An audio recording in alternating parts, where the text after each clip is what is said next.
नमस्कार सबैजनालाई, मेरो नाम अशोक। हिजो चाहिँ म झापाबाट काठमाडौँ मेरो नयाँ पार्वती फिल्मको टिजर रिलिज थियो र म चाहिँ आउँदै थिएँ। त्यत्रो समयमा चाहिँ मेरो भिडियो भाइरल भइसकेको थियो। म गलत छैन, म सही छु, यो मलाई थाहा छ। किनभने यो 1 महिना अगाडिको कुरा जुन चाहिँ अनलाइन थ्रुबाट एकअर्कामा चलिरहेको थियो यो, होइन? अनि एकजनाबाट एकजना गर्दै यो भिडियो बाहिर आयो।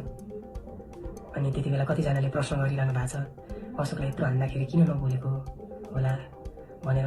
अनि कतिको माइन्डमा अशोकले चोरेकै हो भन्ने पनि आइरह होला। मैले चोरेको पनि छैन। अनि अर्को कुरा, त्यो भिडियो त तपाईँहरूले आधी मात्र देख्नु भएको छ, या त आधी मात्र खिचेको देख्नु भएको छ।